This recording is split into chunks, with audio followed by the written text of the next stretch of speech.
Assalamu alaikum wa rahmatullah. Good evening, everyone. Assalamu alaikum. Can you hear me? Alaikum salam. We can hear you. Good evening, everyone. How are you all doing?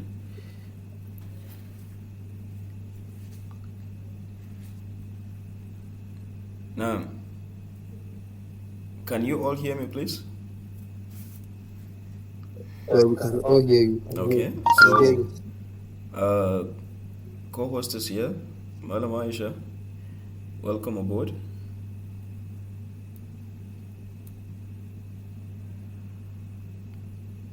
Madam Aisha, can you hear me? Alaikum. Wa alaikum salam. We I'm have sorry. we have been waiting. I think some people joined I'm and sorry for keeping you waiting. no problem. But some people, I think they have I'm been. so sorry. No. So it's almost 20 minutes already. So I think we should just get into it. Start with like people in Kenya. It's like there are only 4 people here. No, I think we have Mala, Isa, and Mariam, apart from the two of us. So maybe they will Yes. join us later. Okay. So I think we should quickly start with the introduction so that they have an Okay. idea. So good evening, people. Assalamu alaikum. Wa alaikum assalam wa rahmatullah. Good evening, people. My name is Aisha Ibrahim Ganyama. I'm the founder of the Woman in You, and the whole initiative was created to help people. We want people to know how they can discover themselves, know their problems, and find ways, like together, find ways to tackle the problems. So we want to bring a way of coexistence and like correlation amongst us women and the other gender, the men. And also to let love reign. Although we have so many different headlines that talk about our daily issues and so many other things,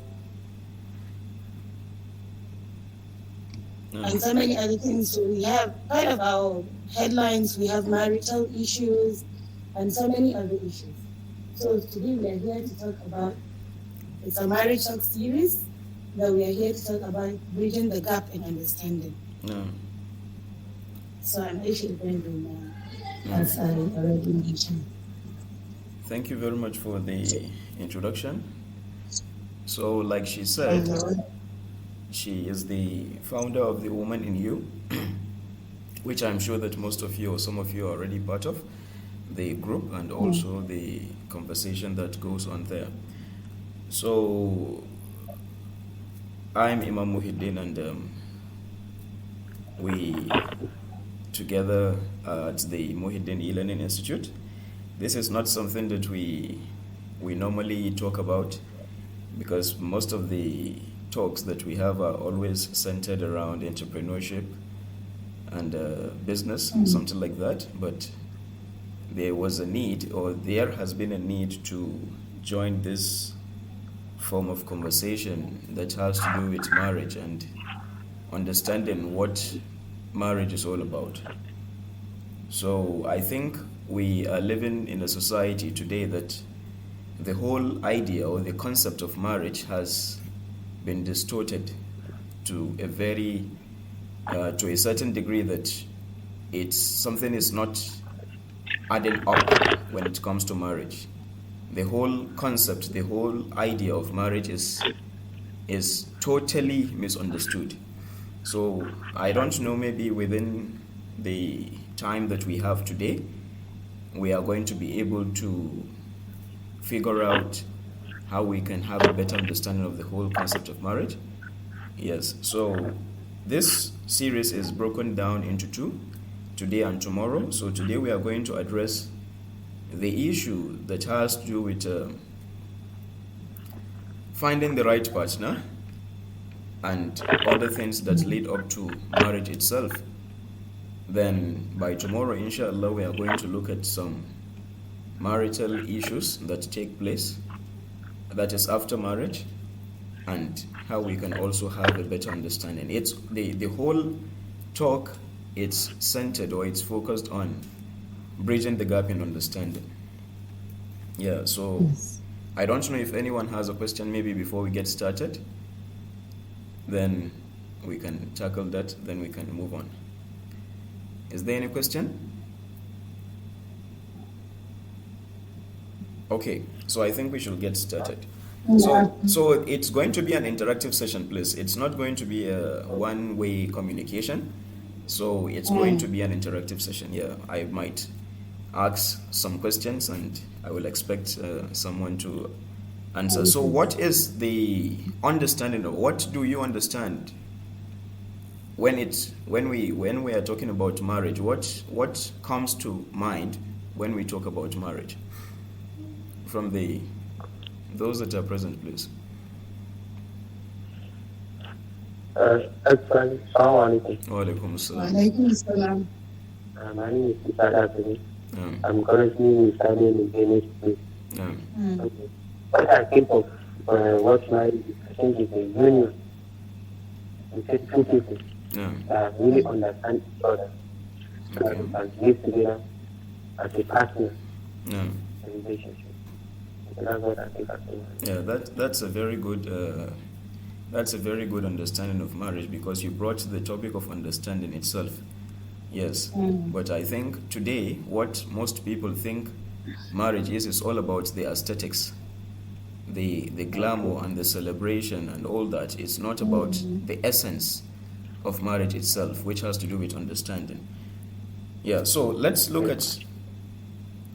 assume that all of us here are trying to go on to the journey of marriage. So it all starts with the question, finding the right partner. I have had this question a lot of times. People ask, how can I find the right partner, or where can I find the right partner sometimes.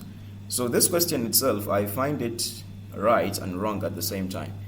Yeah, because if you are looking for the right partner, I think you have to look at yourself first. Are you the right partner? Are you the right or the desirable partner that someone would like? That is a question that most of us fail to ask ourselves. If you are in search of the right partner, have you made yourself that person that will be right for another person? I don't know whether you understand what I'm trying to say. Yes. Yeah, because if you are trying to look for someone who is right for you, are you in a position to be right for the other person? Yes, because we tend to neglect ourselves. We tend to look outwards instead of us to look inwards. Yes, so that's another problem. So it starts with us. A lot of people, when you ask them, okay, what are you looking for? They tell you that they are looking for the right partner. But ask them, what do they really want? They don't know. Yes, they are looking for the right partner, but they don't know exactly what they are looking for. Why? Because they haven't sit down and have what we call a self-talk with themselves. Yes, they don't understand what they want, or they don't even know exactly what they need. Yeah. It's like they undiscover themselves. Nah. And we all have that problems. So that's it. So I think there is a need that we should also, in trying to look for the right partner, we should ask ourselves, am I the right person that will be most suitable for someone who might be looking for the right partner? And also, what value will I add to the life of the person that I am trying to look for? Yes, because it's the whole concept of marriage is an exchange of value. Yes, there is no way you are going to marry someone that is going to become a burden or a liability to your life. No, it's not about the responsibility here. It's about adding value to each other's life. The responsibility aspect is a different thing, but how can you make the life of the person you are going into better? Are you going there to better the life of the person, or are you there to become a nuisance in the life of that person? Yes, so we should also trying to look for the right person, number one, I said we should know ourselves. Number two, we should also think of how we can add value to that person's life. Yes, And like I said, where we get it wrong today, that is in today's society, there is so much what I call the dichotomy of society. The real world is divided into two because of social media. That's another problem. Yes, we tend to have this understanding of the real world through social media. So it's quite funny actually. People are looking for marriages, or people are looking for marriages from what they see, or people are getting their idea of marriage from what they see on social media. Yes, all those the perfect wedding celebrations, the perfect events, the perfect couples, not understanding that behind those perfection there are imperfections, there are struggles, there are a lot of mess that goes behind in the background or behind the scenes that nobody ever sees. Yes, so we tend to hold this imagination of marriage in our minds that has been shaped by social media and the society itself, that we tend to neglect what is at the center of marriage, which has to do with what? Mutual understanding and respect. Yeah, so that's another thing. Again, marriages today have become so watered down to the point that there is a lot of deception that goes into it.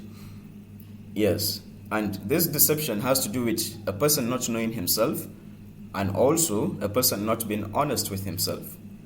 If, for example, as a young man or as a woman, you are trying to get into a relationship with a person, I think the first thing that you should try to be is to be honest. Yes, honesty. Yes, and you should have the honesty to tell yourself that, okay, this is exactly what I want. And a lot of times we tend to neglect these things. Yes, if you ask a young man or a woman, what exactly do you want out of a relationship or out of marriage itself? Maybe someone will say, oh, I want someone that loves me, or someone that wants to marry me. You, what do you want as a person? Yes, if you ask a woman, what do you want? She doesn't know exactly. And maybe we think that, okay, it's enough to say that, okay, when someone loves you or when someone wants to marry you, then that's enough. No, you have to know what you want as a person. And most of the time we think that what we want is love itself. But in reality, it's not love. What a woman actually wants out of a relationship is what? Is to be valued, not to be neglected, for her needs to be met. Yes. And as a man, what a man needs out of a relationship is what? Is understanding and respect. But you think, yeah, respect, that is what you need.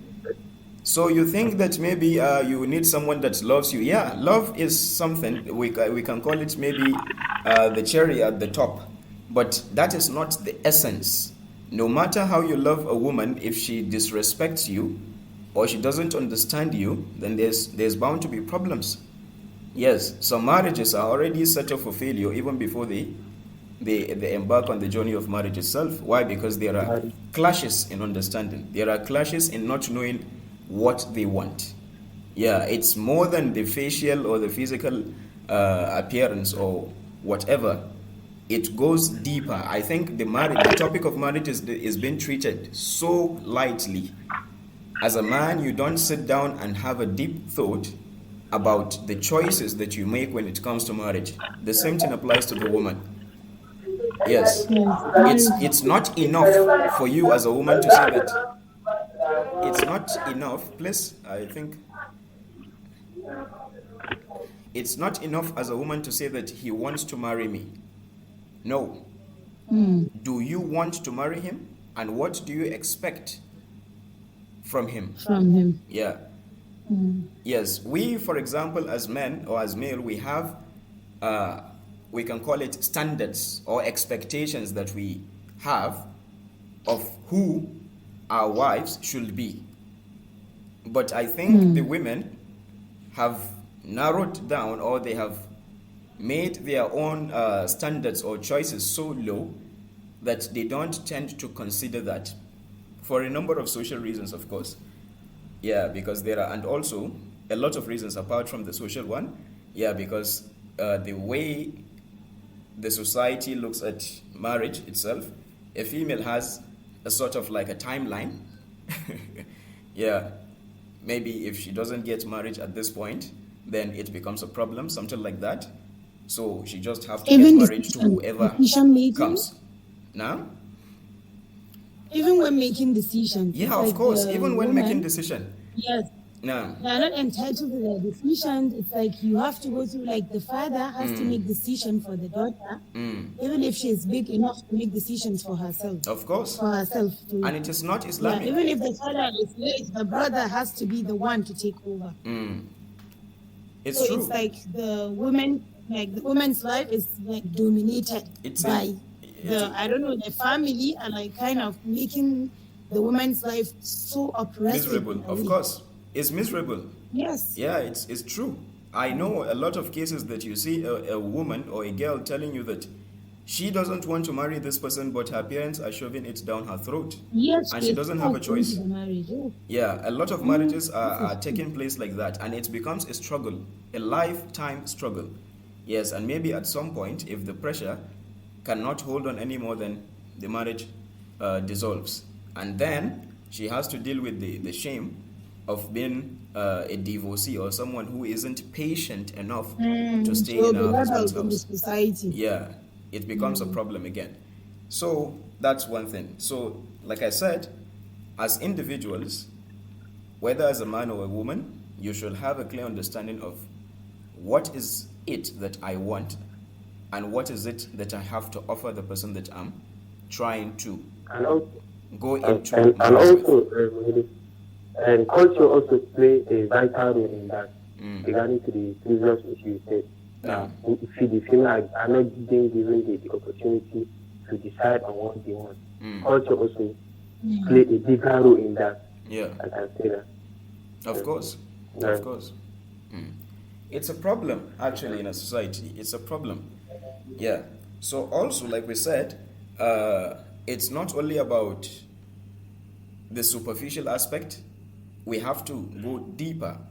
And also there is this issue that comes, what we call, someone asked a question, I think in the Woman in You platform. The question was, why is it that people end up with people they don't love, but they just get married to people? That is, I don't know whether any of you saw the question.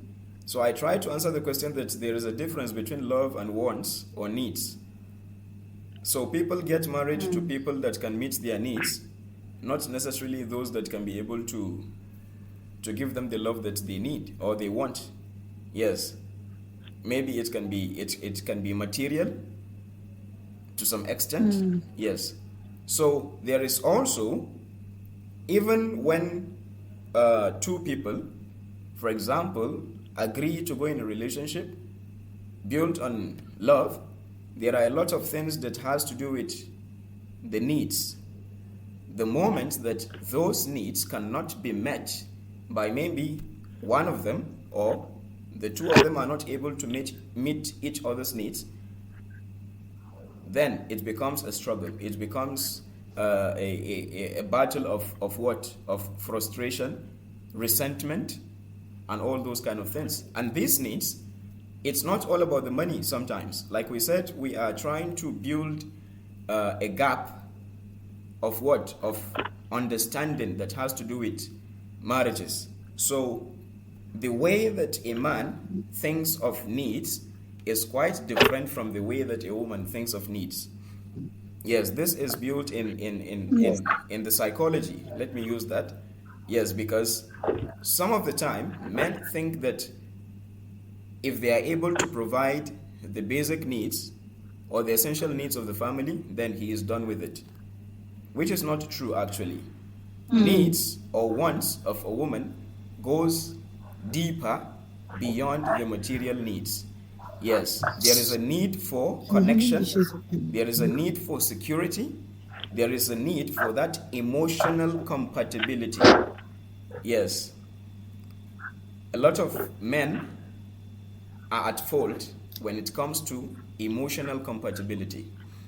Yes, they don't connect with their women or with their wives on an emotional level. Yes, it's very superficial. And one of the needs of women is that no one wants to feel neglected. Everyone wants to be seen, wants to be heard, wants to be understood. Even the men. Yes, but it takes a greater toll on women. Yes, because the level that is talking about sensitivity, it's twice as much in females more than in males. Yes, and this is more of the biology. Yes, so men are really lacking in this aspect. When we talk about needs, it has to do with the deeper connection, the communication. Like I said, the emotional compatibility, the sense of security, the sense of understanding that comes with what? With the relationship. Yes, because when there is a disconnection there, if those needs are not able to be met, if one of the individuals feel misunderstood or feel unheard or feel neglected to a certain degree, then there is bound to be a problem. Yes, and this will lead us to the topic that we are going to be discussing tomorrow. Yeah, for example, when married couples at a certain point in time, they start to face a lot of issues. Yes, someone was giving me a story, I think it was yesterday. He said that this couple, they have been married for 8 years, and just like that, they started fighting because of bread. It's quite funny, right? They started they started quarreling because of bread, and it went to an extent that people had to intervene in the marriage. So it's funny actually, because there's no way that you will convince me that bread was the reason why they are having such issues. There have been a lot of pile of of frustration. So they are just deciding to take it out on the bread. All these modern issues, divorce, when you look into it deeply, you see that it's just like a petty thing that leads to the divorce. It's not even something that's more serious than that leads to the divorce. No, I think on a deeper observation, when you look at the marriages, you might say that the marriages are getting dissolved on silly excuses, but actually it is not. It's not the bread at this point. It is something more than the bread. Yes, I don't want to go into that conversation actually. We should leave that for tomorrow, but I was just trying to make a point there. So we are going to find out, inshallah. So meeting each other's needs, it's more than the material or the physical aspect. Like I said, we have to make an effort to understand that we are human beings. That is one thing, and no one wants to feel lonely in a relationship. No one wants to feel dissatisfied in a relationship. So when, for example, you're finding a partner, you should be able to find a partner that you are compatible with in a sense. And when we say compatibility here, some people tend to mistake compatibility for being the same to some extent. It's not about being the same, it's about being able to exist in a relationship without harming each other, without hurting each other. Yes. Compatibility has to do with two people coming together, trying to understand each other, creating a space for each other where each one of them can be able to thrive in a relationship. Yes. And there's a difference between living and thriving, for example. Something can be alive, but it is not thriving. When we say thriving, we mean that it is flourishing. Yes, not just barely surviving. I hope you understand the difference. Okay, yes. Yes, there's a difference between living or surviving and thriving. For example, there are families that are hanging on a thread. They are living together, but there is no that flourishing is not there. Like I said, they are just like barely tolerating each other, something like that. So you don't want to be in a relationship or in a situation that you have to live in such a situation for the rest of your life, or whenever maybe one of the parties decide to call it quits. Yes. So it's very important that that compatibility on a different degree. Yes, on certain degrees you have to have that sense of compatibility, emotional compatibility. Yes, that mutual understanding, respect for each other, that is tempered with compassion and love for each other as well. Yes, because most of the issues that we face in relationship has to do with lack of compassion and consideration for the other person. Yes. When you don't consider the feelings of the other person, you don't consider the impacts of your action on the other individual, it becomes a problem. Yes. And most of this leads to results, that is, it becomes an issue when we lack self-awareness. When you invest emotionally in an individual or in a person, that person has a certain impact on you as an individual.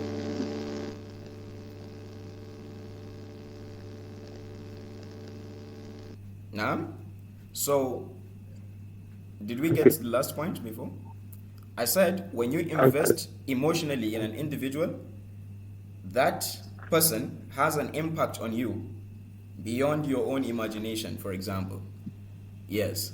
So we have to be considerate. We have to be self-aware that the people in our lives, we have an impact on them. Our actions have an impact on them.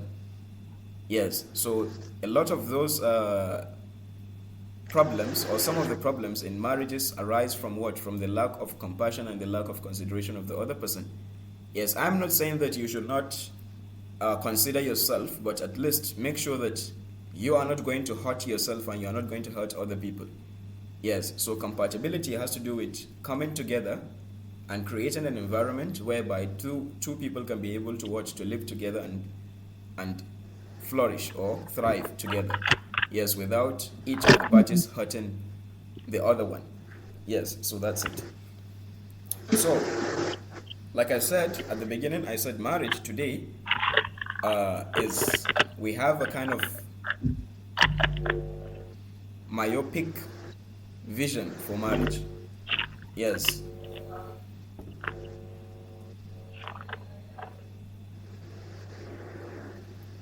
So we said that marriages, we have to take a deeper look into marriages. To be honest, when a man sees a woman or a woman sees a man, I don't think that we consider the thought of, okay, if I get married to this person, I am going to get married to this person maybe for the next 10, 20, 30, 40, 50 years. Does any one of us have that thought? Or do you think that people that get married today have that thought, that I am going to be married to this person for the next 20, 30, 40, 50 years? Do you think that youths today give marriages such deep thoughts? Actually, they don't. No? It's obvious that youths do not. Yes, both the male and the female, I don't think we give such deep thoughts to marriages. It's just a matter of, okay, I see this person, he has money, or I see this person, she is beautiful, so let me get married to her. But did you consider that, okay, you are going to be married to this person for the next 10, 20, 30, 40, 50 years? Because marriage is not something that has a contract or an expiration date. Yes, it is meant to be a lifetime journey. Yes, marriages are not made with date of what, of expiration or expiration. So we should try to give deeper thoughts to marriage, because it is something that is meant to last for a lifetime.